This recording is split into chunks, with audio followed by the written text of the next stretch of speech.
À l'hôtel, dans sa robe encore humide de ses larmes, elle attendait un homme qui n'est jamais venu. Mais lorsque les portes de l'église se sont ouvertes, ce n'est pas le marié qui est entré. C'était son frère. Froid, réservé, et milliardaire. Et devant tout le monde, il a fait une proposition que personne n'attendait, « Épouse-moi ». Ce qui a commencé par un contrat est devenu un amour auquel personne n'osait croire, mais la suite, personne n'aurait pu l'imaginer. Si cette histoire vous touche, merci de liker la vidéo, de vous abonner à la chaîne et de nous dire en commentaire d'où vous écoutez ce message. Votre soutien est ce qui maintient cette chaîne en vie et pleine d'amour. Le parfum entêtant des roses blanches saturait l'air, s'accrochant au mur tendu de satin de la suite nuptiale comme un souvenir qui refusait de s'effacer. Emily Parker restait figée devant le miroir, ses doigts tremblants tentant d'attacher les boucles d'oreilles en perles de sa grand-mère, ultime cadeau de celle qui l'avait élevée quand personne d'autre ne le voulait. Le doux bruissement de la soie accompagnait chacun de ses mouvements dans cette robe ivoire qui épousait ses courbes avec une grâce intemporelle, une robe choisie avec espoir, désormais lourde d'effroi. En bas, le quatuor à cordes avait commencé à jouer. Les invités remplissaient les bancs en bois de la chapelle centenaire, chuchotant derrière les livrets de messe et ajustant leurs cravates. Mais dans le calme de la pièce au-dessus de tout cela, Emily était seule. À l'exception de l'écho d'une question qu'elle n'avait pas osé poser à voix haute, où était Lucas? Son fiancé, Lucas Bennett, avait toujours été l'enfant chéri, le « Golden Boy », charmant et ambitieux, le plus jeune associé d'un cabinet d'avocats de Manhattan, avec un sourire qui dissolvait autrefois tous ses doutes. Leur fiançailles avait été précipitée mais passionnée, remplie de promesses nocturnes et de week-ends volés. Tout le monde disait qu'ils étaient parfaits l'un pour l'autre.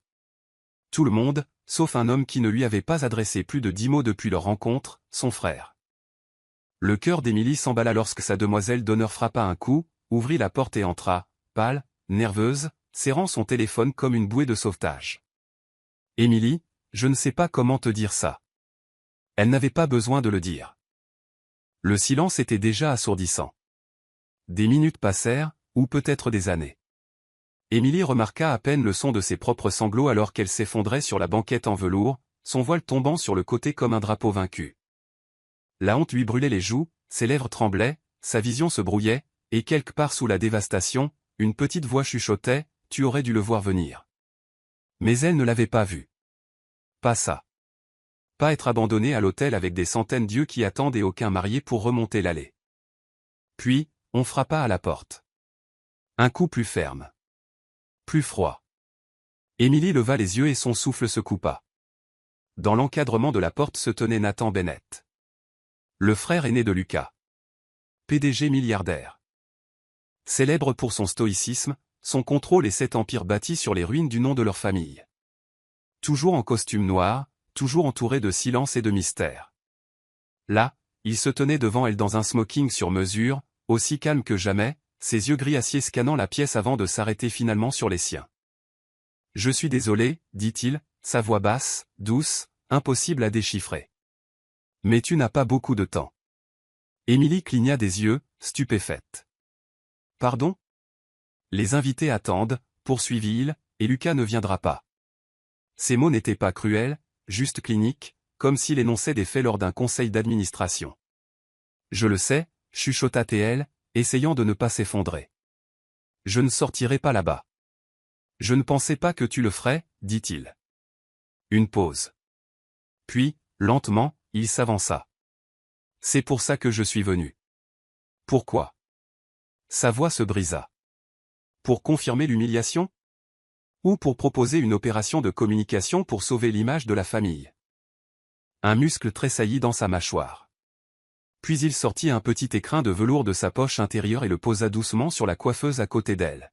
« Je te propose toute autre chose. » Emily fixa la boîte comme si elle risquait d'exploser. « Qu'est-ce que c'est ? » « Une bague. »« Ma bague. » Sa voix ne trembla pas et « Épouse-moi. »« Maintenant. »« Aujourd'hui. » Le silence qui suivit fut si épais qu'on aurait dit que la pièce elle-même avait cessé de respirer. Elle se leva lentement, agrippant le dossier de la chaise pour garder l'équilibre. « Êtes-vous devenu fou ? » ?»« Non. » Il soutint son regard avec un calme terrifiant.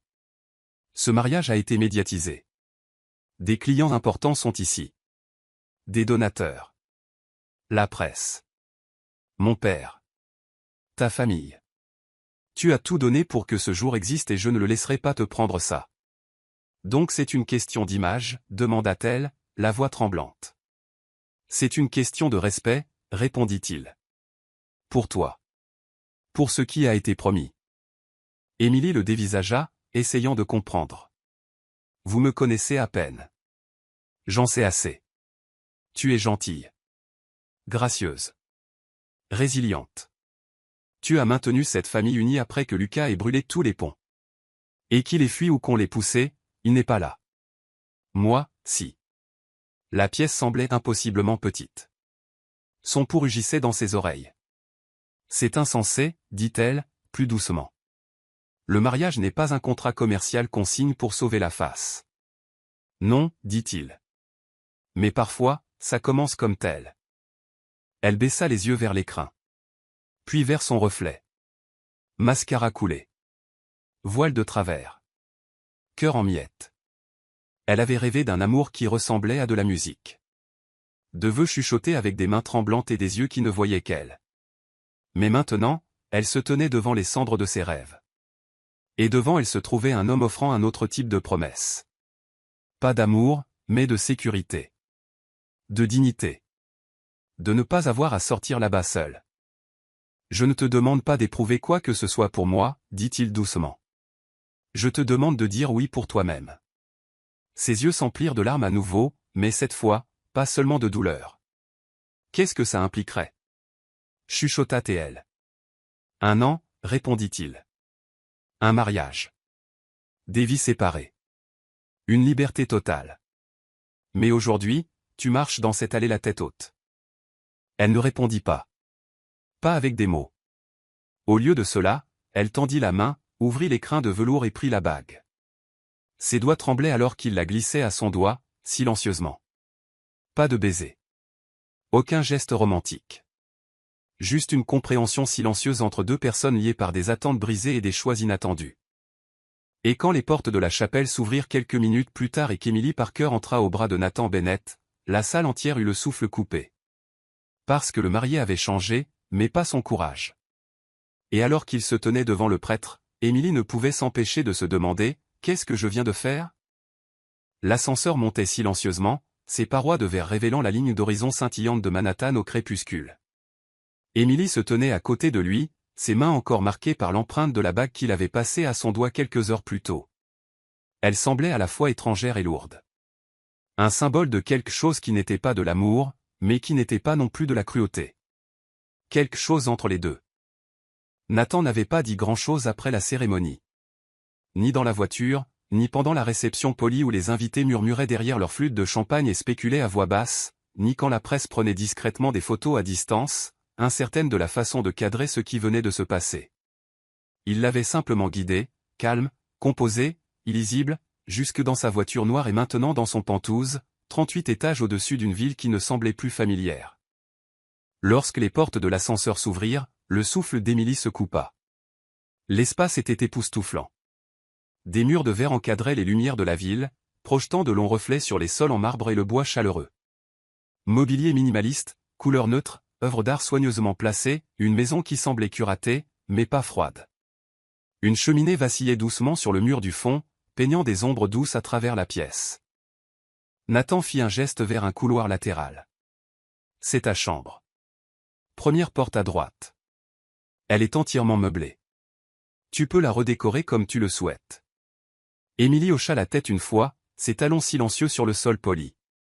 Elle entra prudemment et se retrouva dans une grande chambre enveloppée de tons terreux chaleureux, un lit aux draps impeccables, des étagères déjà à moitié remplies, une banquette près de la fenêtre, un petit bouquet de lys sur la table de nuit.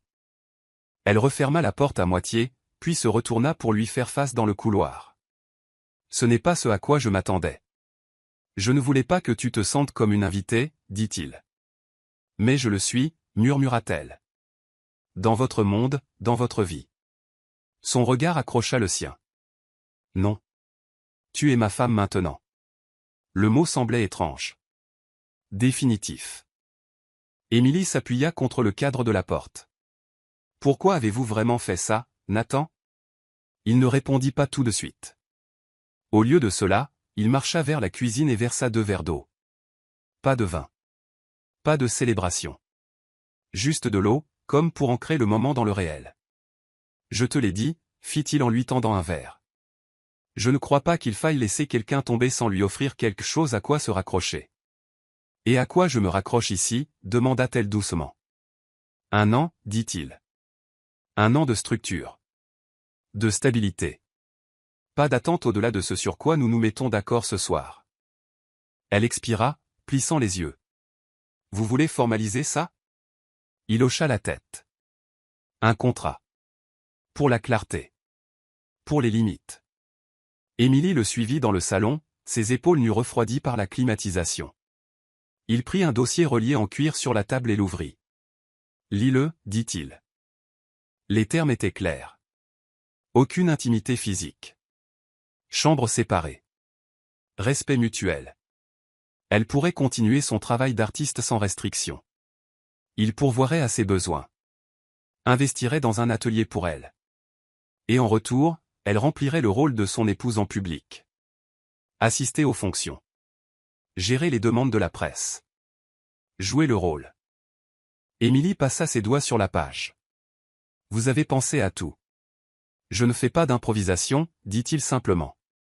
C'est plus facile d'éviter les blessures quand on prévoit à l'avance. Elle leva les yeux. Vous pensez qu'on va se blesser l'un l'autre? Je pense qu'il vaut mieux ne rien supposer, répondit-il.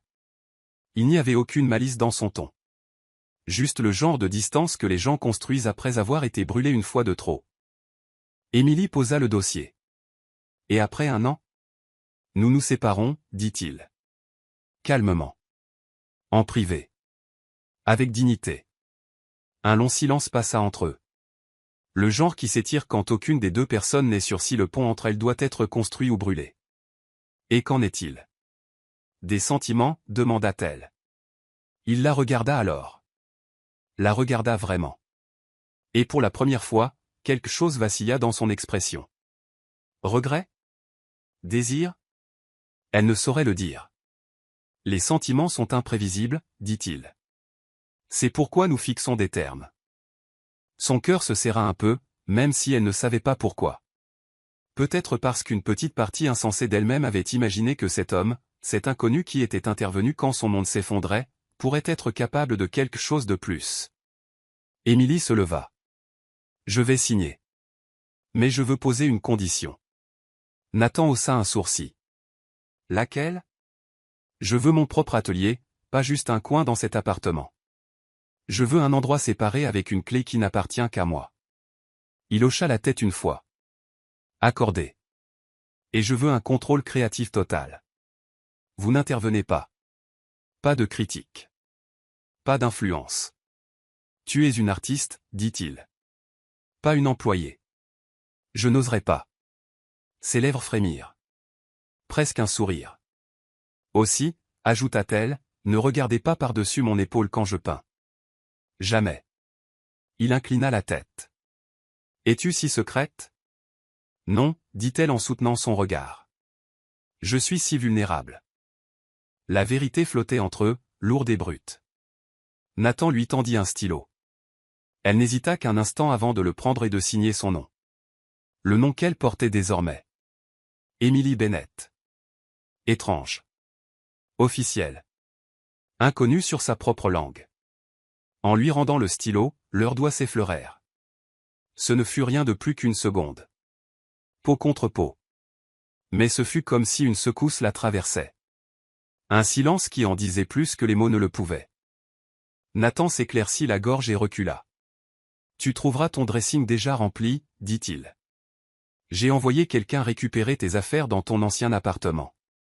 S'il manque quoi que ce soit, dis-le-moi. Émilie cligna des yeux. Vous avez fait ça? Aujourd'hui? Il hocha la tête. Ce matin. Elle l'étudia un long moment. Vous aviez prévu ça? Non, répondit-il. Je me préparais. Au cas où Lucas ferait exactement ce que je pensais qu'il ferait. La froide vérité la frappa comme le vent sur une peau nue. Donc vous saviez. Je soupçonnais, dit-il. Mais j'espérais avoir tort. Elle retourna vers sa chambre, ses doigts effleurant le cadre de la porte. Nathan? Oui. Vous protégez toujours les gens comme ça? Il la regarda, illisible une fois de plus. Seulement quand je ne peux pas supporter de les voir tomber. Elle hocha lentement la tête. Puis elle se tourna et entra dans sa chambre, fermant la porte derrière elle. Le doux clic résonna plus fort qu'il n'aurait dû. Seule à présent, elle fixa les boucles d'oreilles en perles sur la table de nuit, et essaya de se rappeler comment elle était passée de la chapelle à ici. Du chagrin d'amour à une signature. De promesses d'amour à un contrat de survie. Et pourtant, alors qu'elle s'allongeait ce soir-là dans des draps de soie et un silence inconnu, une pensée la tirailla. Et si ce n'était pas un sauvetage? Mais le début de quelque chose pour lequel aucun d'eux n'était prêt. La lumière du matin se déversait dans le Penthouse comme un intrus silencieux, effleurant les parquets et capturant les particules de poussière dans son sillage doré. Émilie s'éveilla dans une douceur inhabituelle. Les draps, le silence, la façon dont l'air ne portait aucun bruit de circulation. Le plafond au-dessus d'elle était lisse et blanc, comme une toile vierge. Pendant un instant, elle resta allongée, écoutant sa propre respiration. Se demandant si tout cela n'avait été qu'un rêve étrange et surréaliste. Mais non. La bague à son doigt, lourde et froide, le confirmait. Elle avait épousé Nathan Bennett. Et maintenant, elle vivait ici. Enveloppée dans un peignoir de soie, elle marcha doucement dans le couloir, ses pieds nus silencieux sur le bois. L'odeur du café frais l'atteignit avant qu'elle ne le voie. Nathan se tenait dans la cuisine, les manches retroussées jusqu'au coude, déjà vêtu de son habituelle chemise noire impeccable et de son pantalon de costume. Il ressemblait à un portrait, composé, précis, sans effort. Il ne se retourna pas quand elle entra. Il parla juste doucement, comme s'il sentait sa présence. Il y a du café et des croissants aux amandes. Je les ai fait venir de cette boulangerie que tu aimes sur la 74e rue. Émilie cligna des yeux, surprise. Je ne vous ai jamais dit que j'aimais cet endroit. J'ai remarqué, dit-il simplement. Tu t'y arrêtes toujours quand tu marches vers le magasin de fourniture d'art. Un temps passa.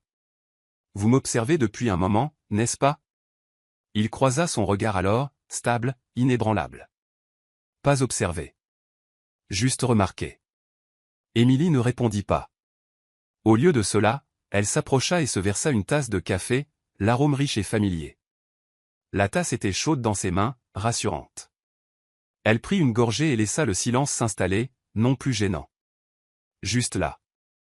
Leurs journées commencèrent à prendre un rythme calme, séparé mais pas distant. Nathan partait tôt la plupart des matins, toujours en costume, toujours avec un bref signe de tête et un « bonne chance avec ta peinture ». Émilie appréciait qu'il n'essaie pas de faire la conversation ou de rôder autour d'elle. Il était présent sans être envahissant, un contraste avec l'attention performative à laquelle elle était habituée avec Lucas. Son atelier, situé à seulement 2 pâtés de maison, était plus qu'elle n'aurait pu demander. Un loft inondé de soleil avec des fenêtres du sol au plafond, des murs de briques brutes et un vaste espace ouvert qui sentait légèrement la peinture et le bois. Et l'attendant sur le chevalet central, enveloppé dans du papier craft, se trouvait une note. Pour ton premier jour, autorise-toi le désordre. Elle sourit malgré elle. Les premières peintures furent hésitantes, comme son cœur. Les couleurs s'entrechoquaient, les traits manquaient de précision, les émotions étaient floues. Mais jour après jour, le rythme revint. Ses doigts se souvinrent de ce que son âme avait presque oublié, comment ressentir sans s'excuser. Le soir, elle rentrait au Penthouse, parfois accueillie par le son d'un piano dérivant du salon. Elle n'avait jamais imaginé Nathan comme quelqu'un qui jouait, encore moins avec une telle émotion silencieuse. Il n'en parlait jamais, ne jouait jamais pour elle, juste pour la pièce, le silence, l'espace entre eux. Parfois il partageait le dîner, décontracté, simple. J'ai lu ton article dans Art et Forme l'année dernière, dit-il une fois au-dessus d'un saumon grillé. Tu argumentais que l'abstraction n'est que du deuil avec un pinceau. Émilie haussa un sourcil. Vous lisez Art et Forme? J'aime comprendre les choses dans lesquelles j'investis, répondit-il, sans ciller. Est-ce ce que je suis? Un investissement? Il posa sa fourchette et la regarda. Ton potentiel. Et je ne veux pas dire au sens commercial. Son cœur palpita, confus, tiraillé, curieux. Certains soirs, il s'attardait près de son atelier quand elle ramenait une toile à la maison.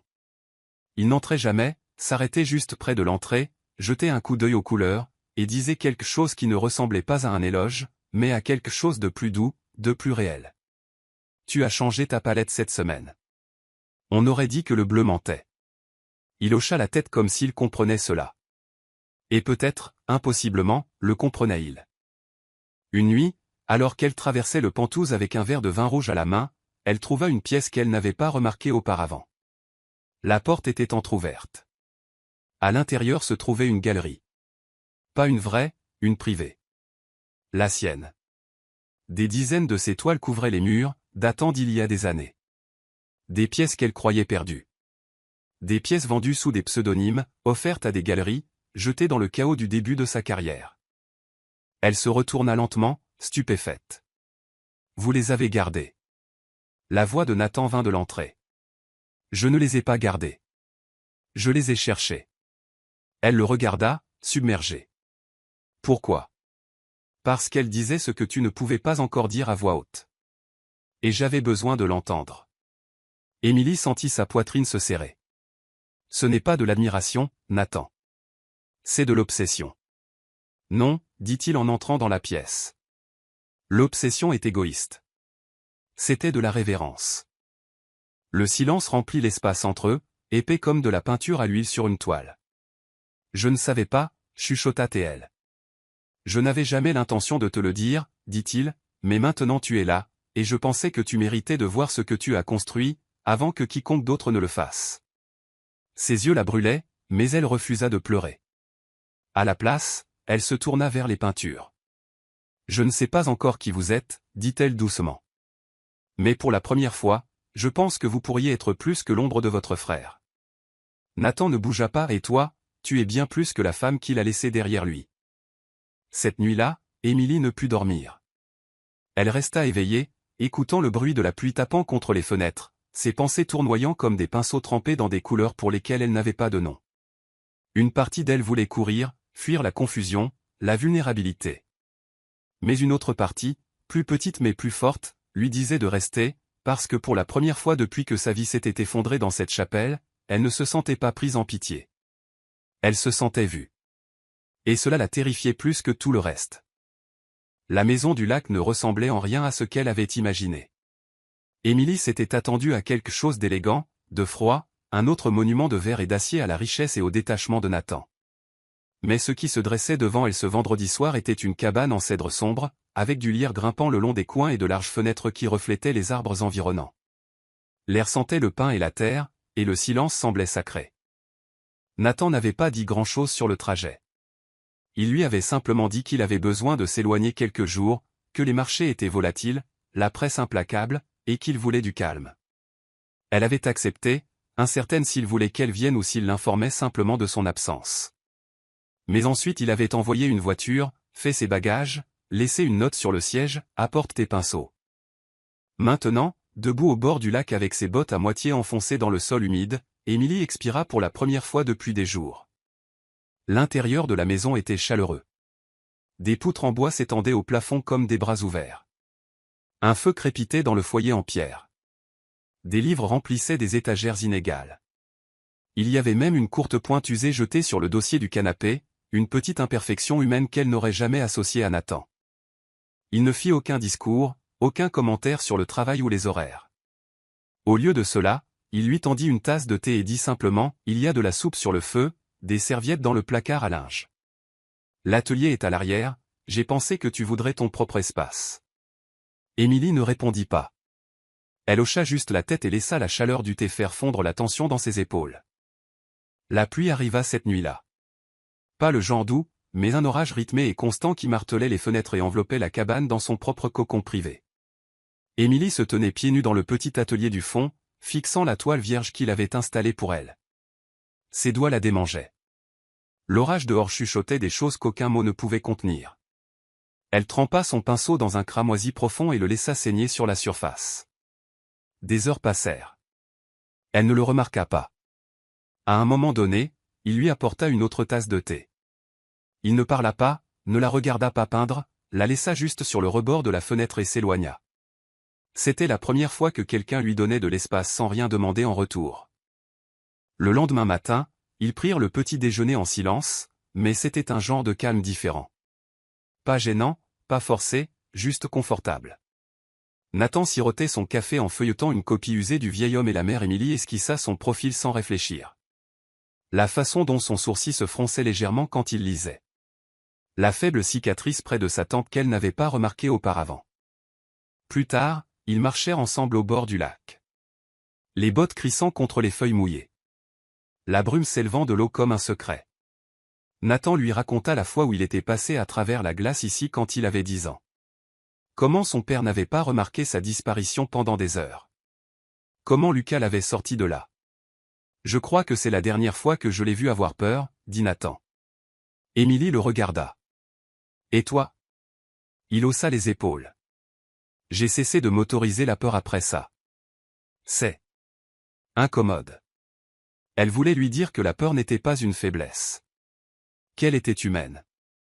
Mais elle sentait qu'il le savait déjà. Il ne s'accordait simplement pas ce luxe. De retour à la maison, elle trouva un vieux jeu de cartes et le défia. Ils jouèrent près du feu.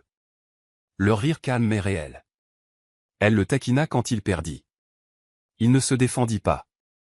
Il sourit juste. C'était la première fois qu'elle voyait son visage s'adoucir complètement.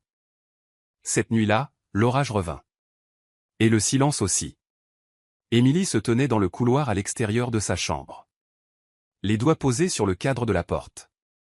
Nathan se tenait à l'autre bout. Un verre de whisky à la main. Sa chemise à moitié déboutonnée, le col lâche. Pendant un long moment, aucun d'eux ne bougea. Puis elle parla. Tu pensais ce que tu as dit? Que ce mariage n'était que structure, un bouclier? Il ne répondit pas immédiatement. Je le pensais à ce moment-là, dit-il. Je ne suis pas sûr de le penser encore. Elle fit un pas vers lui. Pourquoi? Parce que quand je te vois maintenant, dit-il lentement, je ne vois pas juste quelqu'un que j'ai protégé. Je vois quelqu'un que je veux comprendre. Le souffle d'Émilie se coupa. Je suis encore un gâchis, dit-elle, la voix à peine au-dessus d'un murmure. J'ai encore mal. Je sais. Je ne sais pas si je te fais confiance. Je ne m'attends pas à ce que tu le fasses. Je pourrais fuir, ajouta-t-elle, la gorge serrée. Alors j'attendrai, dit-il. Un silence plus profond que l'orage passa entre eux. Et puis, sans avertissement, elle marcha vers lui pas à pas jusqu'à ce qu'ils soient assez proches pour sentir la chaleur entre leurs peaux. Il ne bougea pas, ne chercha pas à l'atteindre. Il attendit juste. Quand ses doigts touchèrent le col ouvert de sa chemise, il inspira brusquement. Je ne sais pas ce que c'est, murmura-t-elle. Moi non plus, dit-il. Mais alors ses mains furent sur sa taille, hésitantes, révérencieuses, comme s'il craignait qu'elle ne disparaisse. Et elle se pencha, ses lèvres effleurant les siennes avec une douceur qui contenait à la fois la question et la réponse. Ce n'était pas de la faim. Ce n'était pas du feu. C'était quelque chose de plus calme, quelque chose de sacré. Ils ne se précipitèrent pas. Ils ne parlèrent pas. Ils laissèrent simplement l'orage dehors faire écho à celui qui se déroulait entre eux, lent, inévitable, et magnifiquement hors de leur contrôle. Plus tard, elle s'allongea à côté de lui, la tête sur sa poitrine, écoutant le battement régulier d'un cœur qu'elle ne craignait plus. Et pour la première fois depuis ce jour de mariage, elle ne se sentait plus comme quelqu'un qui avait été choisi par pitié. Elle se sentait comme quelqu'un de vraiment vu. Et pourtant, juste avant de sombrer dans le sommeil, une pensée silencieuse s'infiltra. Que se passera-t-il quand l'orage passera et que la vraie vie reviendra? La ville les accueillit dans un vacarme. Le genre aigu, klaxon hurlant, sirène gémissant au loin, pas pressés contre le trottoir. C'était discordant après des jours de silence, de matins lents et de nuits chauffées au feu de bois. Émilie se tenait près de la fenêtre du Pantouz ce premier soir, les bras enroulés autour d'elle-même, regardant la ville cligner des yeux vers elle. On aurait dit le réveil d'un rêve pour trouver le lit froid. Nathan n'avait pas dit grand-chose sur le trajet du retour. Il avait répondu à quelques appels professionnels, lui avait fait un signe de tête quand elle regardait dans sa direction, et avait offert un doux « on sera à la maison dans 30 minutes », quand la ligne d'horizon était apparue. Mais au-delà de ça, le calme entre eux avait changé. Ce n'était plus paisible. C'était prudent.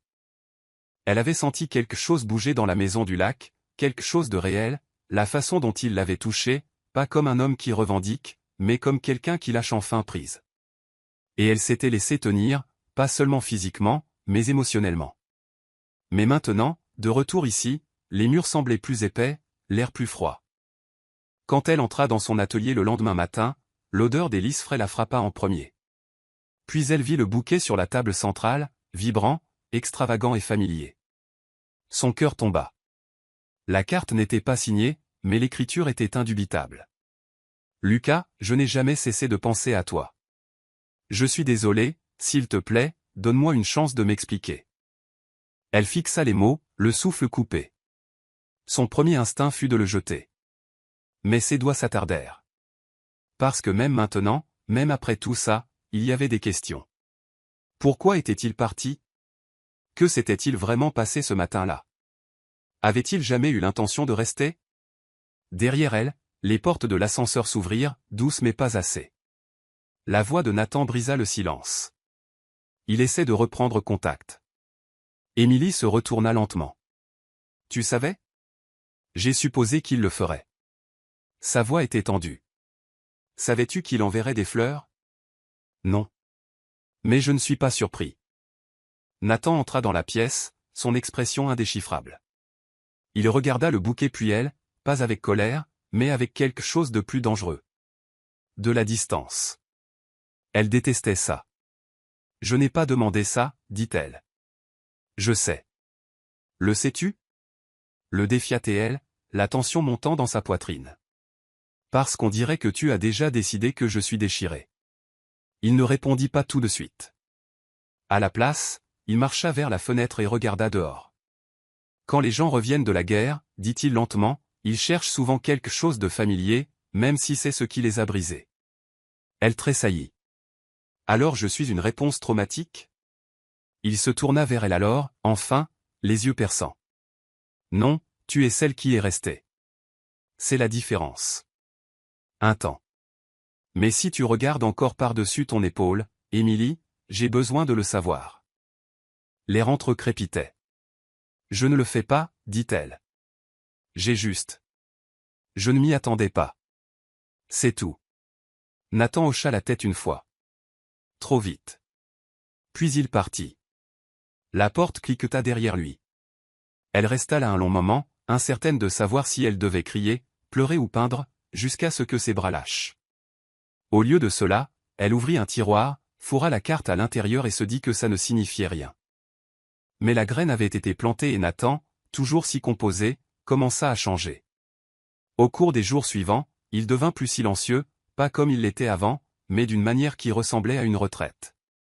Il rentrait plus tard, s'asseyait plus loin au dîner, répondait à ses questions avec moins de mots. Quand elle lui demanda s'il voulait venir au vernissage de sa galerie, il dit simplement « J'ai un dîner du conseil ».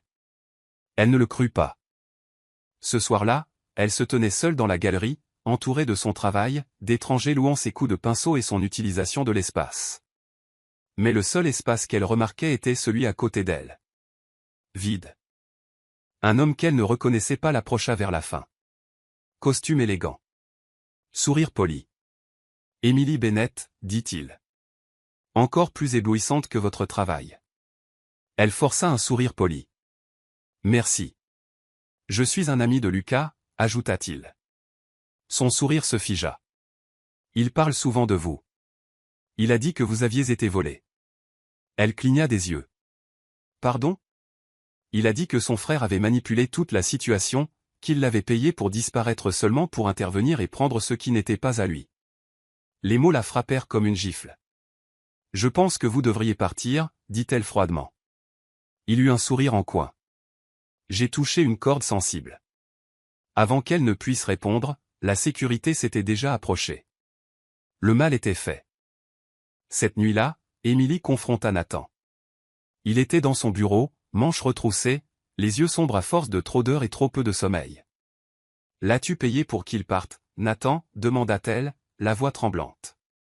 Nathan leva lentement les yeux. Quoi? Lucas. L'as-tu payé pour disparaître? La pause fut longue. Trop longue.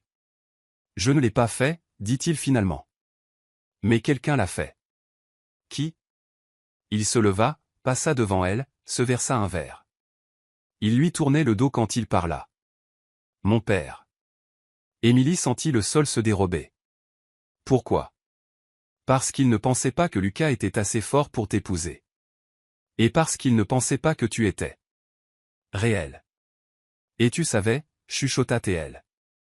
Je soupçonnais, dit-il. Mais je ne pouvais pas le prouver jusqu'à maintenant. Émilie recula, la poitrine serrée. Donc j'étais un prix. Non, dit Nathan, lui faisant enfin face. Tu étais une cible. Les mots l'éviscérèrent. Et pourtant, quelque chose d'autre remua en elle, plus profond que la douleur. Que sommes-nous, Nathan, demanda-t-elle. Toujours mariés sur le papier ou quelque chose d'autre? Il ne répondit pas. Au lieu de cela, il passa devant elle, silencieusement. Et pour la première fois depuis la maison du lac, il ne se retourna pas. La première fois qu'Émilie la vit, elle crut imaginer des choses. C'était un mercredi matin, un de ces jours d'automne vivifiant où la ville semblait plus propre que d'habitude. Émilie venait de quitter son atelier, un carnet de croquis sous le bras, quand une voix douce l'appela. Émilie Bennett. Elle se retourna. Et se figea. La femme qui s'approchait d'elle était d'une élégance naturelle. Manteau de soie, talons qui claquaient avec autorité, lunettes de soleil perchées au bien que le soleil fût à peine sorti. Sa marche n'était pas rapide. Elle était calculée. Chaque pas chorégraphié. Émilie savait qui elle était avant qu'elle ne se présente. Sophia Munro, dit la femme en tendant une main parfaitement manucurée. J'ai tellement entendu parler de vous. Émilie serra sa main lentement. Je ne peux pas en dire autant. Sophia sourit. Le sourire n'atteignit pas ses yeux. Bien sûr que non. Nathan n'a jamais été du genre nostalgique. Mais les gens comme nous. Nous laissons des empreintes, n'est-ce pas? C'était là. La première fissure. Subtile. Polie. Mais indéniablement tranchante. Émilie redressa les épaules. Y a-t-il une raison pour laquelle vous m'avez arrêté au milieu de la rue? Sophia inclina la tête. Curiosité. Et inquiétude. Elle s'approcha. Vous savez que votre mariage n'est pas exactement traditionnel. L'estomac d'Émilie se noua. Cela ne vous regarde pas, oh, ma chérie, dit Sophia, la voix comme du velours. J'étais son affaire pendant des années. Vous pensez que je ne reconnais pas quand il joue un rôle? Le pouls d'Émilie s'accéléra. Si vous avez fini, j'ai des choses à faire. Soyez juste prudente, chuchota Sophia. Les hommes comme Nathan, ils construisent des murs pour une raison. Et parfois celle qui est à l'intérieur se retrouve piégée, pas protégée. Elle s'éloigna sans attendre de réponse. Son parfum persistait comme la fumée après un incendie. Émilie restait figée, chaque nerf à vif. Elle voulait rejeter ça. En rire. Mais quelque chose dans l'assurance calme de Sophia s'insinua sous sa peau. Ce soir-là, Nathan n'était pas rentré. Pas de message. Pas de nouvelles. Et pour la première fois, le pantou semblait à nouveau étranger. Elle erra dans la cuisine, l'appétit coupé, et trouva une note près de la machine à expresso. Dîner tardif. Ne m'attends pas, haine. Pas de chaleur. Pas d'explication. Le lendemain, Sophia apparut à nouveau, cette fois à la galerie d'Émilie. Je pensais voir votre travail de mes propres yeux, dit-elle en déambulant dans l'espace comme si elle le possédait. Nathan parlait de vos peintures avant même de vous rencontrer. Drôle, non? Émilie serra la mâchoire. Que voulez-vous? Sophia souleva une petite toile. Savez-vous combien de femmes il a admirées de loin? Observez. Collectionnez. Jusqu'à ce qu'elles deviennent gênantes. Sortez. Sophia reposa doucement la peinture. Je dis juste. L'admiration et l'obsession portent le même parfum. Vous seriez sage d'apprendre la différence. Émilie ne répondit pas. Elle n'avait pas à le faire. Son silence était la seule ligne qu'elle pouvait encore tracer. Mais le mal était fait. Cette nuit-là, Lucas appela. Elle ne voulait pas répondre. Vraiment pas.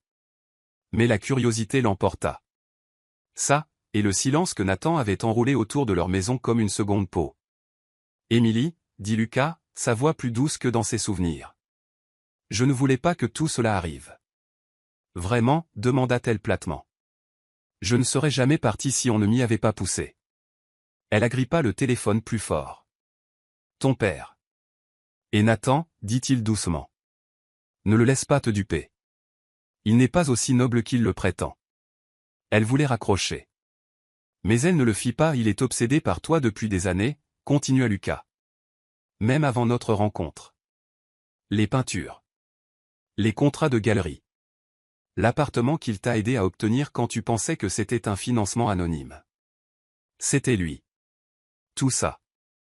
Le souffle d'Émilie se coupa. Tu mens. J'aimerais bien. Pourquoi me dire ça maintenant, demanda-t-elle, la voix tremblante.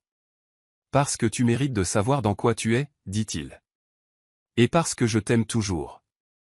Elle raccrocha. Mais ses mains ne cessaient de trembler. Le lendemain, Nathan rentra plus tôt que d'habitude. Il avait l'air fatigué mais calme. Trop calme. Tout va bien, demanda-t-il en enlevant son manteau. Émilie le regarda. L'étudia.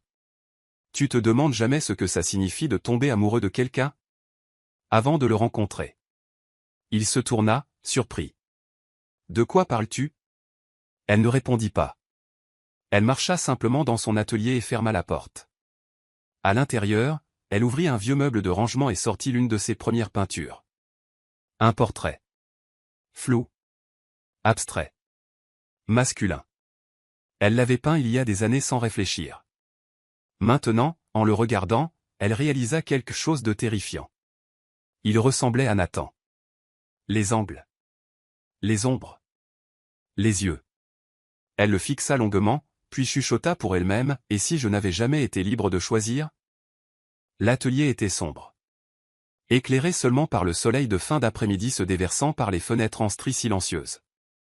La poussière flottait dans l'air, non perturbée, comme des souvenirs refusant de se déposer. Émilie était assise en tailleur sur le sol, le portrait abstrait de Nathan posé à côté d'elle. Ses doigts traçaient lentement les coups de pinceau, comme si la texture pouvait répondre aux questions qui la tourmentaient. Elle l'avait peint 3 ans auparavant, bien avant de l'avoir rencontré. Mais maintenant, elle ne pouvait plus ignorer la vérité. L'angle de la mâchoire. La force froide dans le regard. La bouche hantée. Son subconscient l'avait connue avant son cœur. Ou peut-être que quelqu'un d'autre la connaissait mieux qu'elle ne l'avait jamais réalisé. On frappa doucement. 1 fois. 2 fois. Elle ne bougea pas. Nathan entra dans la pièce, sa silhouette grande contre la lumière déclinante. Il la regarda, assise par terre avec la toile comme un secret mis à nu, et quelque chose dans son expression changea. « Tu l'as trouvé ?» dit-il doucement. Elle ne leva pas les yeux. « Depuis combien de temps m'observes-tu ?» Une pause. « Émilie. Ne mens pas. » Elle le coupa. Sa voix n'était pas en colère. C'était pire que ça. C'était calme, détaché. « S'il te plaît, pas maintenant. » Nathan s'approcha, mais garda ses distances. « Des années, dit-il. Avant Lucas, avant les galeries, avant même que tu saches que quelqu'un comme moi existait. »« Pourquoi ?» demanda-t-elle, levant enfin son regard. Ses yeux étaient rouges, mais secs. « Pourquoi moi ?» Il s'agenouilla face à elle, la voix basse. « Parce que quand j'ai vu ta première œuvre à cette expo de rue, je n'ai pas pu détourner le regard. Il y avait quelque chose de brisé dedans. De beau. De défiant. On aurait dit que quelqu'un avait pris le chagrin et l'avait transformé en grâce. Et je l'ai reconnu. » Émilie expira, lentement et d'une manière tremblante. « Alors tu m'as suivi. » »« Je n'ai pas suivi, dit-il. J'ai protégé. J'ai investi, discrètement, sans ma permission. Je ne voulais pas que tu te sentes obligé. » Elle rit, un rire bref et sec. « C'est exactement ce que je ressens maintenant. » Il grimaça. « Je pensais trouver mon propre chemin, » chuchota-t-elle. « Je pensais que les bourses, l'intérêt des galeries, les offres d'atelier. Je pensais que c'était moi. Mais c'était toi. » « Non, dit-il. Ça a toujours été toi.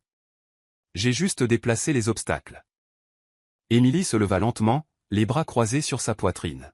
« Et m'épouser, c'était juste l'étape suivante de ton projet. » Ses yeux s'assombrirent. « Ne dis pas ça. » »« Pourquoi pas? Ça semble vrai. Je n'ai pas planifié le mariage. Je ne voulais pas que ça se passe comme ça. »« Mais tu étais prêt, dit-elle amèrement. bague en poche. Contrat imprimé. Atelier meublé. Qu'est-ce que ça me dit? Nathan se leva aussi, maintenant face à face avec elle. Ça te dit que je ne pouvais pas supporter de te voir humiliée. Elle recula. Ça me dit que tu attendais qu'il échoue. Et quand il l'a fait, tu es intervenu, pas par amour, mais par contrôle. Le silence pulsait entre eux. Et puis elle posa la question qui la hantait depuis l'appel de Lucas. L'as-tu payé pour qu'il parte? Nathan tressaillit. Non, mais je ne l'ai pas arrêté non plus. C'était suffisant. Elle hocha la tête, un geste silencieux de finalité. Ses épaules s'affaissèrent, mais sa voix était stable. J'ai besoin d'espace. La mâchoire de Nathan se tendit. Émilie. J'ai besoin d'un air qui n'est pas filtré par toi, dit-elle. J'ai besoin de savoir qui je suis, sans ta main derrière chaque rideau. Son silence lui donna la réponse qu'elle craignait. Il ne pouvait pas offrir ça. Alors elle fit ses valises, pas avec fureur, pas avec des larmes. Juste avec le rythme engourdi de quelqu'un qui avait donné trop d'elle-même aux ombres. Elle retourna à Brooklyn, dans la vieille maison de sa grand-mère. Les murs sentaient encore la lavande et la peinture à l'huile. Les fenêtres grinçaient quand on les ouvrait. La plomberie gémissait comme un vieil homme qui se réveille. Mais c'était à elle, et personne ne l'avait jamais acheté pour elle. Aucune main silencieuse n'avait façonné cet espace. C'était imparfait, mais c'était réel. Elle se tenait dans la petite chambre cette nuit-là, enveloppée dans un pull délavé, fixant son annulaire nu. L'absence piquait d'une manière qu'elle n'avait pas prévue, pas parce que le luxe lui manquait, mais parce qu'une partie d'elle avait voulu croire que c'était réel, que quelqu'un comme Nathan Bennett pouvait aimer quelqu'un comme elle, pas comme un sauveur, mais comme un homme. On frappa 3 jours plus tard. Elle s'attendait à Nathan, mais c'était quelqu'un d'autre. Richard Bennett, son beau-père. Il se tenait sur le porche dans un manteau sur mesure, main gantée, expression indéchiffrable. J'espérais que nous pourrions parler, dit-il. Émilie le laissa entrer, par curiosité, par épuisement, par un étrange besoin de vérité. Il s'assit à la table de la cuisine comme s'il l'avait fait 1000 fois, bien que ce fût leur première vraie conversation. Je vous ai sous-estimé, dit-il. Votre opinion ne m'intéresse pas, c'est juste, hocha-t-il, mais vous méritez la vérité. Il fouilla dans son manteau et sortit un petit journal relié en cuir, le posa sur la table. Le nom de Nathan était gravé sur le devant.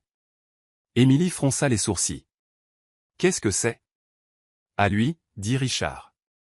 Il tient des journaux depuis qu'il a 16 ans. Celui-ci? C'est à propos de vous.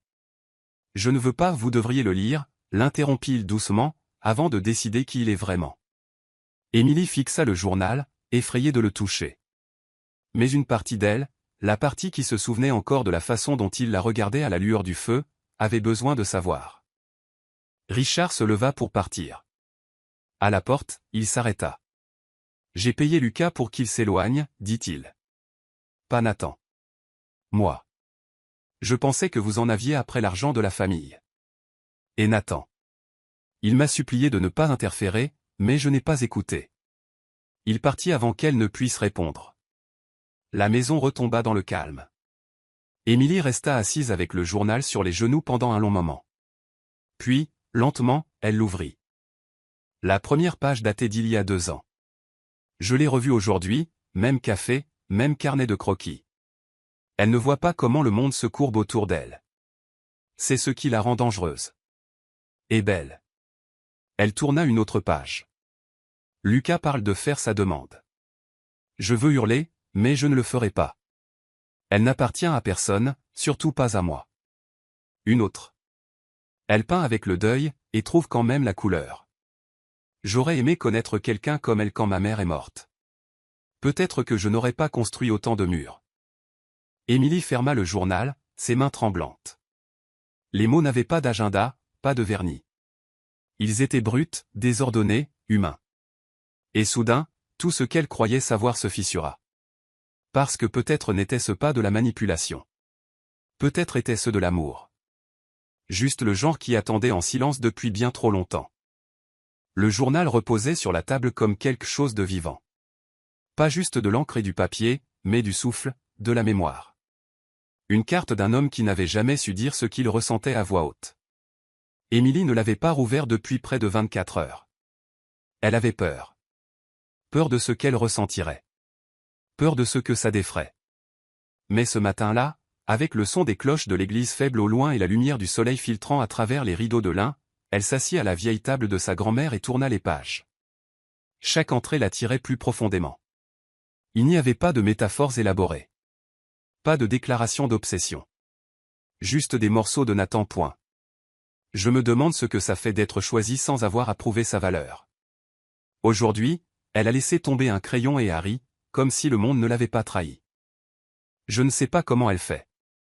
Lucas pense l'aimer, mais il n'aime que ce qu'elle lui fait ressentir. Indispensable. Vu. Moi, je l'aime différemment. Je l'aime quand elle est seule. Émilie pressa sa main contre sa poitrine, tentant d'apaiser la douleur qui s'y logeait. Ce n'étaient pas les mots d'un marionnettiste. C'étaient les confessions silencieuses d'un homme qui n'avait jamais su aimer autrement qu'en secret. Et elle avait été aveugle. Parce qu'elle avait été blessée. Parce qu'elle avait cru aux murmures, aux doutes, aux manipulations des autres. Jamais elle n'avait demandé à Nathan ce qu'il lui en avait coûté de rester dans l'ombre toutes ces années. Elle tourna une autre page. J'ai essayé de passer à autre chose. J'ai essayé de l'oublier. Je suis sorti avec Sophia. Je me suis noyé dans le travail. Mais rien ne comble le vide qu'elle laisse, simplement en existant. Son souffle se coupa. Parfois, je pense qu'elle n'était jamais censée me remarquer. Que je n'étais là que pour la protéger. En silence. Et que l'aimer était ce qui me rapprochait le plus d'être réellement connu. Émilie referma le journal et enfouit son visage dans ses mains. Il ne s'agissait pas de contrôle. Il n'avait jamais été question de pouvoir. Nathan n'avait pas volé son avenir. Il l'avait préservé, doucement, douloureusement, attendant qu'elle le voie non pas comme l'ombre derrière Lucas, mais comme l'homme qui avait toujours été là. Et elle l'avait laissé debout, dans le silence. Plus tard cet après-midi-là, elle marcha dans les rues de Brooklyn, carnet en main, essayant de donner un sens à ce qu'elle ressentait. Elle passa devant le vieux café où elle avait passé des après-midi à dessiner, ignorant qu'il avait peut-être été tout près. Elle passa devant le banc où elle avait vendu sa première toile à un inconnu. Un inconnu qui, réalisait-elle maintenant, ne l'était peut-être pas du tout. Tout ce qu'elle avait pris pour des coïncidences n'était que bienveillance. Chaque porte qui s'était ouverte avait été poussée par une main discrète. Non pour la posséder, mais pour l'élever. Quand elle rentra chez elle, elle trouva un paquet sur les marches du perron.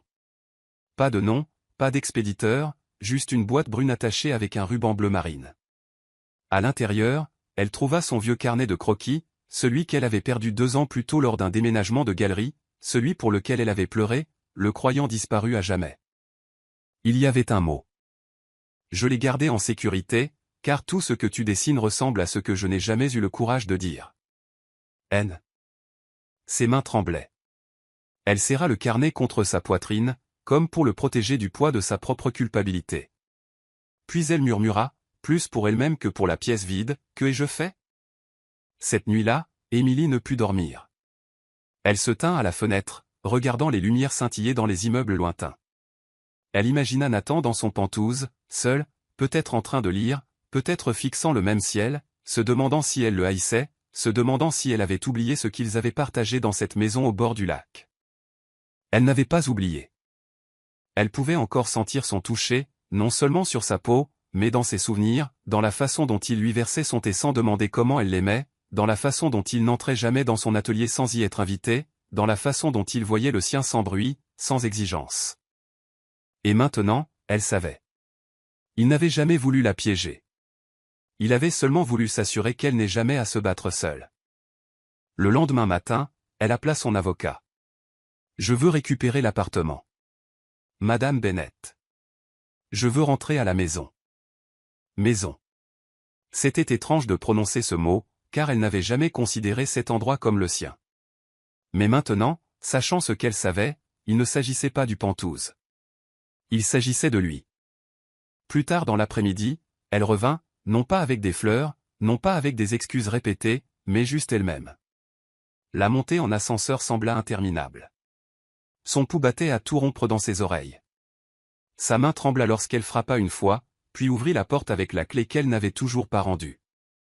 Il n'était ni dans le hall, ni dans le salon. Mais le son doux d'un piano s'échappait du bureau. Elle le suivit. Et il était là. Nathan était assis, vêtu de sa chemise noire habituelle, manches retroussées, jouant un air lent et triste. Il lui tournait le dos. Il ne s'arrêta pas de jouer quand elle entra. Il ne parla pas. Elle resta là, écoutant, laissant la musique dire tout ce qu'il n'avait pas dit. Quand il eut enfin fini, il laissa ses mains reposer sur les touches et dit, sans se retourner, « Je ne pensais pas que tu reviendrais. » « J'ai failli ne pas le faire, » répondit-elle. Sa voix était basse. « C'était le journal ?» « Oui, » dit-elle honnêtement. « Mais pas seulement ça. » Silence. « J'étais en colère, » poursuivit-elle. Confuse. « Je pensais avoir été manipulée. Mais la vérité, c'est que je ne t'ai jamais demandé la tienne. Je ne t'ai jamais donné la chance de t'expliquer. » Il se leva lentement. Se tourna pour lui faire face. Ses yeux étaient fatigués. Sur leur garde. Je ne savais pas comment l'expliquer. Je sais, murmura-t-elle. Parce que je ne savais pas comment l'entendre. Il fit un pas vers elle. Es-tu venu pour dire au revoir? Elle secoua la tête. Non, dit-elle. Je suis ici pour te demander si tu me laisserais recommencer. Pas comme une faveur. Pas comme un contrat. Mais comme quelqu'un qui est enfin prêt à te voir. Nathan ne parla pas. Il fit simplement un pas en avant. Prit doucement sa main et la pressa contre sa poitrine. J'ai attendu longtemps que tu reviennes, chuchota-t-il. Mais pas dans cet endroit. Vers moi. Et elle le fit. Elle se pencha vers lui. Pas par culpabilité ou confusion. Mais par quelque chose de nouveau. La clarté. Parce que pour la première fois depuis le jour de leur mariage, elle savait enfin ce que signifiait le choisir en retour. L'invitation gisait ouverte sur la coiffeuse comme un défi. Le gala de la Fondation Chandler. Tenue de soirée, liste d'invités scellée à la feuille d'or. Le genre d'événement où les noms n'étaient pas simplement présentés. Ils étaient murmurés. Émilie la fixa en silence. Elle n'avait pas répondu. N'avait pas prévu d'y aller. Mais là encore, elle n'avait rien prévu de tout cela. Elle jeta un coup d'œil au miroir. Le reflet qui la regardait n'était plus celui de la jeune fille en robe ivoire abandonnée devant l'autel. Elle était autre chose maintenant. Pas plus dure. Mais plus stable. Et peut-être était-il temps que le monde le voie aussi. Elle choisit une robe différente de toutes celles qu'elle avait portées. Un saphir profond, moulant, avec un dos nu et des manches longues qui bruissaient à chaque pas. Ses cheveux relevés, quelques mèches lâches par dessein, et non par accident. Autour de son cou, une simple chaîne en or. Élégante. Délibérée. La voiture qui l'attendait en bas était discrète. Le genre que Nathan envoyait toujours. Mais ce soir, elle ne le lui avait pas dit. Il ignorait qu'elle venait. Qu'il soit surpris. Qu'ils le soient tous. Dès qu'elle entra dans la salle de bal, l'air changea. Elle le sentit. Comme de l'électricité dans du velours. Les têtes se tournèrent. Les conversations s'interrompirent. Les téléphones s'inclinèrent discrètement pour capturer l'instant. Elle marcha seule, le menton haut, chaque pas résonnant comme une ponctuation sur le sol en marbre poli. Puis elle le vit. Nathan se tenait près du centre de la pièce, entouré de donateurs, d'associés, de quelques visages familiers du conseil d'administration. Son smoking était impeccable. Sa posture irréprochable. Mais il y avait quelque chose dans ses yeux. Distant. Vigilant. Fatigué. Elle n'avait pas vu ce regard depuis avant la maison du lac. Et quand ses yeux la trouvèrent enfin à travers la pièce, son calme se brisa. Il ne sourit pas. Mais il ne détourna pas le regard. Elle marcha vers lui. Lentement. Avec détermination. Laissant le poids de chaque pas porter les mots qu'elle n'avait pas encore dits. Quelqu'un près de lui, une femme en perles, se pencha et chuchota, « Est-ce que c'est elle ?» Émilie atteignit le bord du cercle. Les conversations s'arrêtèrent. Elle se tourna d'abord vers Lucas. Oui, il était là. Bien sûr qu'il l'était. Il portait son charme comme une armure, une coupe de champagne à la main, le même sourire narquois et poli qu'il avait arboré le soir de leur fiançailles. Lucas, dit-elle d'un ton égal. Émilie. Il inclina légèrement son verre. Tu es éblouissante. Je suppose que tu as reçu les fleurs. Je les ai reçues. Et le message? Elle sourit. Aussi. Il fit un pas de plus. Alors, peut-être que... Je suis venu ici pour les rendre. Son sourire vacilla. Elle ne baissa pas la voix. Tu m'as dit que Nathan avait tout manipulé. Que je n'étais qu'un pion sur son échiquier. Mais j'ai lu la vérité maintenant. Je l'ai vu dans ses mots, dans son silence, dans la façon dont il ne m'a jamais demandé de le choisir. Sa voix portait à travers la pièce, ferme, claire. Tu es parti parce que quelqu'un t'a payé pour disparaître. Lui, il est resté, sachant que je pourrais ne jamais l'aimer, que je pourrais ne jamais même le regarder. Elle se tourna vers la foule, vers les murmures, les doutes, les questions. J'ai épousé un homme que je ne connaissais pas, mais je suis tombée amoureuse de l'homme qu'il ne m'a jamais forcé à voir. Celui qui a protégé mon nom, mon art, mon âme, quand personne d'autre ne le faisait. La salle était silencieuse. La mâchoire de Lucas se crispa, mais il ne dit rien. Et puis, elle se tourna vers Nathan. Il n'avait pas bougé d'un pouce. Ses yeux contenaient tout, le choc, l'incrédulité, et une lueur de quelque chose qu'il ne s'était pas permis d'espérer. Émilie entra dans l'espace calme qui les séparait. Elle prit sa main, la tint, et dit doucement, mais avec certitude, je te choisis. Pas parce que je le dois. Pas parce que j'ai peur.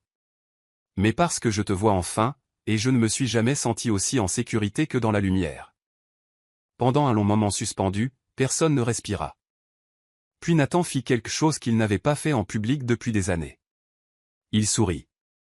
Le genre de sourire qui dépouillait le pouvoir, la richesse, la performance, le genre de sourire qui n'appartenait à personne d'autre qu'à elle. Il porta la main d'Émilie à ses lèvres, l'embrassa doucement. Puis il l'attira contre lui, une main à sa taille, l'autre soutenant sa nuque. Il se moquait de qui regardait, plus maintenant, car à cet instant, la seule chose qui existait était ce qui avait pris racine dans le silence, et qui était enfin prononcé à voix haute. Plus tard dans la soirée, alors qu'il se tenait près de la terrasse surplombant la ville, Émilie s'appuya contre son épaule et murmura « Tu me pardonnes ? De ne pas avoir su plus tôt ?» Nathan ne répondit pas tout de suite. Il se tourna vers elle, le regard tendre. « J'ai attendu des années, dit-il. J'aurais attendu toute une vie. » Et juste avant que la musique ne reprenne, il ajouta « Mais je suis tellement heureux de ne pas avoir à le faire. » L'appartement ne semblait plus être le sien. Il semblait être le leur. Le changement fut subtil au début, ses chaussures près de la porte au lieu d'être rangées, une tasse qu'elle affectionnait séchant toujours près de l'évier, le parfum de fleurs d'oranger flottant depuis la chambre au petit matin. Mais plus profondément que ces choses, quelque chose d'autre avait changé. Le silence entre eux ne résonnait plus. Il reposait. Fini les frontières polies, les couches de détachement. Ce qui restait, c'était des questions posées au petit déjeuner sans crainte, des regards soutenus un peu plus longtemps dans le couloir, des mains qui se tendaient non par obligation, mais par instinct. Émilie se tenait au milieu de l'atelier que Nathan avait construit pour elle, maintenant éclaboussé de peinture, de vie et de rire. Les murs blancs étaient couverts de toiles à tous les stades, certaines presque terminées, d'autres tout juste nées. Elle portait une chemise en lin volée dans son placard, manches roulées jusqu'au coude, les mains tachées de terre de sienne brûlée. De l'autre côté de la fenêtre, Manhattan bourdonnait comme une berceuse. Derrière elle, Nathan apparut dans l'embrasure de la porte, café en main. « Je ne t'ai pas vu peindre comme ça depuis des semaines, » dit-il, l'observant avec ce regard calme et constant qui serrait encore son cœur, non de peur, mais de quelque chose de plus chaud. « Parce que je ne me suis pas senti comme ça depuis des semaines, » répondit-elle. « Comme quoi ? » Libre. Elle se tourna vers lui. Et amoureuse. Son sourire s'accentua. « Bien. Je commençais à m'inquiéter que tu oublies. Je n'oublie pas les choses qui comptent. » Il s'approcha, embrassa le sommet de sa tête tachée de peinture et lui tendit le café. « Tu as pensé à un nom ?» demanda-t-il. « Pour la galerie. » Elle hocha la tête. Le soir de l'ouverture n'était que dans 2 semaines. Émilie sourit pour elle-même. « Galerie Thomson. D'après ma grand-mère. » Les sourcils de Nathan se levèrent, surpris. « Pas ton propre nom ? C'est la raison pour laquelle j'ai pris un pinceau, dit doucement Émilie. Lui donner son nom me donne l'impression d'honorer d'où je viens. Nathan acquiesça. Elle serait fière. Je l'espère. Émilie sirota son café, fixant l'horizon. Tu ne la finances plus, au fait. Cela le fit rire. Un son grave et réel qui s'enroula autour de son cœur comme de la fumée. Oh, je te rembourse. Chaque centime. Je veux que ce soit à moi. Nathan inclina la tête. Tant que je peux toujours être ton investisseur préféré. Elle le regarda par-dessus son épaule. Tu es bien plus que ça. Plus tard cet après-midi-là, ils se tenaient ensemble dans l'espace de la galerie, encore en travaux, mais vibrant de potentiel. Des ouvriers s'activaient autour d'eux, accrochant des lumières, vérifiant les systèmes audio, polissant les vitres. Émilie marchait lentement sur le sol, pieds nus, imaginant l'espace rempli d'art, d'inconnus et de musique. Nathan la suivait, mais ne parlait pas. Il regardait. Et quand elle se tourna vers lui, les yeux pleins de joie et de nervosité, il dit simplement « Ça va être magnifique ». Elle expira. « Tu as déjà eu peur que tout s'effondre ?»« Tout le temps, dit-il. Mais pas ça. »« Pourquoi pas ?»« Parce que cette fois, dit-il en prenant sa main, nous ne nous cachons pas derrière des contrats ou le silence. » Émilie posa sa tête contre son épaule. Pour la première fois depuis des mois, son monde semblait immobile, non pas gelé, mais ancré. Dans les semaines qui suivirent, ils trouvèrent un rythme qu'aucun d'eux ne se pressa de définir. Ils prenaient le petit déjeuner ensemble, parfois en silence, parfois en riant. Ils s'embrassaient dans les ascenseurs quand personne ne regardait. Ils dansaient pieds nus dans la cuisine sur de vieux disques de jazz. Elle peignait sans demander s'il approuvait. Ils travaillaient tard certains soirs, mais appelaient toujours pour prévenir. Ils n'avaient pas besoin de demander où l'autre en était. Ils le savaient, tout simplement. Et plus que tout, il y avait de l'espace. De la place pour respirer, pour devenir. Un après-midi, Nathan la trouva recroquevillée sur le canapé, carnet de croquis en main, perdu dans ses pensées. Il s'assit près d'elle, et sans un mot, elle le lui tendit. Il tourna les pages lentement. Des portraits d'inconnus. Des moments de la ville. Des lignes rapides qui ressemblaient à du mouvement, à des souvenirs. Et enfin, un croquis de lui. Pas posé. Pas poli. Juste lui. Vulnérable. Ouvert. Réel. Il referma doucement le livre. « Tu me vois mieux que je ne me vois moi-même, dit-il. » Émilie sourit. « Non, je te vois simplement sans essayer de te changer. » Cette nuit-là, ils s'allongèrent emmêlés dans le lit, les lumières de la ville peignant un or doux sur leur peau. Il toucha son visage lentement, comme s'il la réapprenait. « J'avais l'habitude de croire que les gens comme moi n'avaient pas droit à ça, dit-il. »« À quoi ? » ?»« Ça. »« La paix, chuchota Théil. Un foyer qui ne ressemble pas à une forteresse. Une femme qui n'a pas besoin que je sois un héros. Juste quelqu'un en qui elle a assez confiance pour revenir vers lui. » Émilie posa sa paume sur sa poitrine. « Tu n'es pas parfait, Nathan. Et moi non plus. Mais l'amour, ce n'est pas se sauver l'un l'autre. C'est se choisir l'un l'autre, chaque jour. » Il ferma les yeux, laissant cette vérité s'installer. Et puis, doucement, presque pour lui-même, il murmura « Je te choisis ». Elle ne dit rien en retour. Elle le serra simplement plus fort et laissa le silence parler. Tout commença par une fuite. Anonyme. Intraçable. Un dossier de mai déversé sur un forum d'affaires populaire, partagé par quelqu'un se faisant appeler la vérité derrière les vœux. Objet en gras. Proposition de mariage stratégique. Atténuer le scandale de Lucas. Préservation de la réputation par l'union. En quelques heures, c'était devenu viral. Émilie se réveilla au son d'un téléphone vibrant sans fin sur la table de nuit. Appel manqué de son agent. 2 messages vocaux de sponsors de la galerie. Et un texto de sa mère, « Émilie, s'il te plaît, dis-moi que ce n'est pas vrai. » Elle s'assit lentement, clignant des yeux devant l'écran. Son pouce accéléra. Nathan dormait toujours à côté d'elle, un bras posé sur sa taille. Paisible. Inconscient. Elle hésita. Puis ouvrit le navigateur. C'était là. Capture d'écran. Email. Spéculation. Tout était tordu. Sorti de son contexte.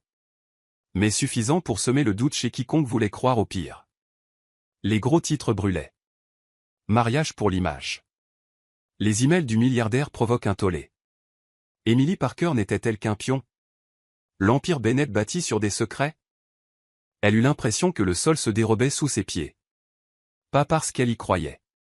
Mais parce que le reste du monde y croirait. Nathan remua. Et quand il ouvrit les yeux et vit son visage, tout changea. Il s'assit lentement. Qu'est-ce qui s'est passé? Elle lui tendit le téléphone. Un silence suivit. Lourd. Grandissant. Suffocant. J'aurais dû le voir venir, dit-il. Elle le regarda. Sont-ils réels? Il hocha la tête. Certains. Tordus. Sortis de l'ordre chronologique. Mais oui, ils sont réels. Et le pire, demanda-t-elle, c'est qu'ils croiront chaque mot. Parce que la vérité ne semble jamais aussi excitante que la trahison. À midi, des caméras stationnaient devant leur immeuble. Les sponsors se retiraient de l'ouverture de la galerie. Les journalistes fouillaient dans son passé. Son passé à lui. La disparition de Lucas. N'importe quoi pour alimenter le feu. Emily reçut des dizaines de messages. Certains de pitié. Certains cruels. Certains exigeant de savoir pourquoi elle s'était vendue. Et pourtant, à travers tout cela, Nathan ne s'enfuit pas. Il ne se cacha pas. Il se tint face au feu et dit ce qu'elle n'aurait jamais cru qu'il dirait. On dit la vérité. Ensemble. Elle cligna des yeux. À qui? À tout le monde.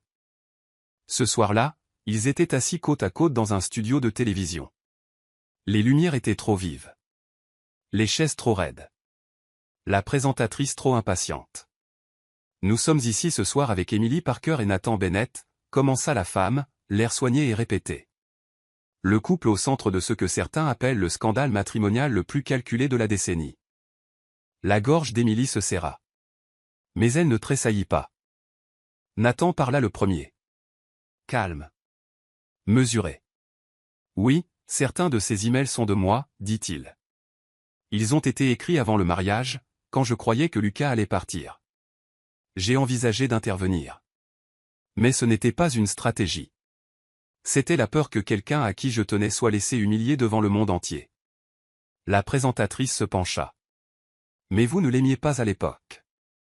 Je l'admirais, dit Nathan. En silence. Bêtement. Depuis des années. Et non, je ne pensais pas avoir le droit de l'aimer. Émilie le regarda. L'homme qu'il avait autrefois observé de loin et qui choisissait maintenant de parler pour lui-même, sans masque. Elle prit une inspiration. Puis parla. Je ne suis pas tombée amoureuse de Nathan Bennett pour son argent. Ou son nom. Ou parce qu'il m'a sauvée. Je suis tombée amoureuse de la façon dont il me laissait seule quand j'avais besoin de silence. Comment il savait ce que je peignais sans demander. Comment il me regardait. Pas comme quelque chose à gagner. Mais comme quelque chose qu'il ne croyait pas mériter. La présentatrice cligna des yeux. Momentanément réduite au silence. Émilie continua, la voix stable. Il ne m'a pas manipulé. Il m'a attendu. Et j'ai failli ne jamais regarder en arrière. Mais la vérité finit toujours par vous trouver. Et quand elle l'a fait, je l'ai trouvé, toujours là. Pas exigeant. Pas amer. Espérant juste que je pourrais le voir. Et je l'ai vu. Il y eut un silence dans le studio. Puis Nathan prit sa main et ajouta, nous ne sommes pas une histoire parfaite. Nous ne sommes pas un conte de fées. Mais nous sommes réels. Et je choisirai le réel plutôt que le parfait. À chaque fois. Le segment fut diffusé ce soir-là. Et quelque chose d'inattendu se produisit. Les gens écoutèrent. Pas seulement les mots. Mais le silence entre eux. L'expression sur le visage d'Émilie quand Nathan avait dit « Je ne croyais pas en avoir le droit ». La façon dont elle souriait quand elle avait dit « Il m'a attendu ». Le lendemain matin, la marée changea. Les sections de commentaires commencèrent à basculer. On ne peut pas feindre ce genre de regard. Si c'est de la manipulation, j'espère que quelqu'un me manipulera comme ça un jour. Ils avaient dit la vérité. Et cela semblait vrai. Les sponsors revinrent. L'ouverture de la galerie fut rétablie. Mais plus important encore, le poids sur leur poitrine commença à s'alléger.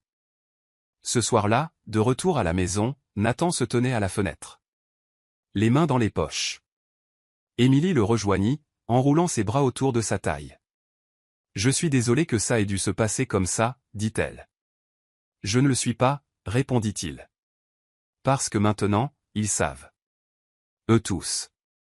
Ce que je savais bien avant toi. » Elle posa sa tête contre son dos. « Et c'était quoi? Que tu valais chaque secret. Chaque délai. Chaque espoir silencieux. » Elle le tourna doucement. Se mit sur la pointe des pieds et l'embrassa. Non pour le faire taire. Mais pour répondre à quelque chose de plus profond encore que les mots. Parce qu'un amour comme le leur n'avait pas besoin de permission. Il avait juste besoin de vérité. La galerie scintillait de vie.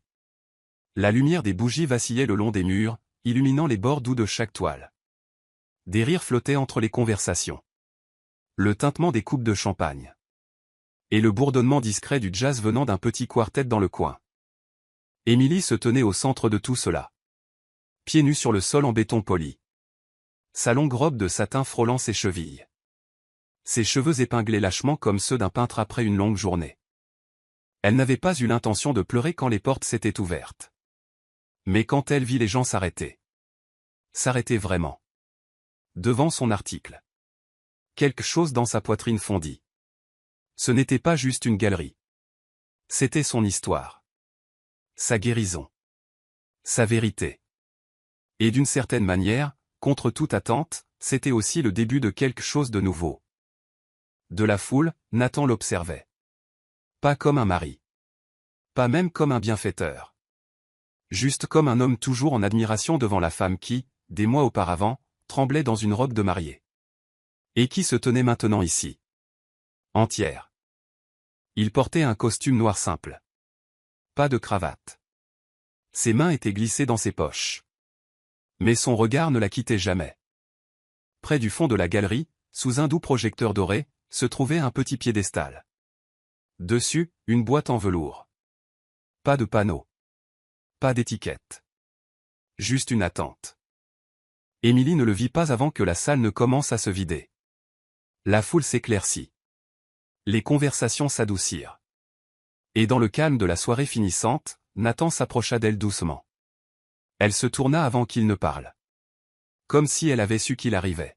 « Tu l'as fait, dit-il. »« Non, chuchota-t-elle. Nous l'avons fait. » Il sourit. « Il y a quelque chose que je veux te montrer. » Il la guida par la main jusqu'au piédestal. Elle baissa les yeux vers la boîte. Il l'ouvrit. À l'intérieur se trouvait la même pierre que sa bague de mariage originale. Mais elle était maintenant sertie dans un nouveau design. Délicat. Intemporel.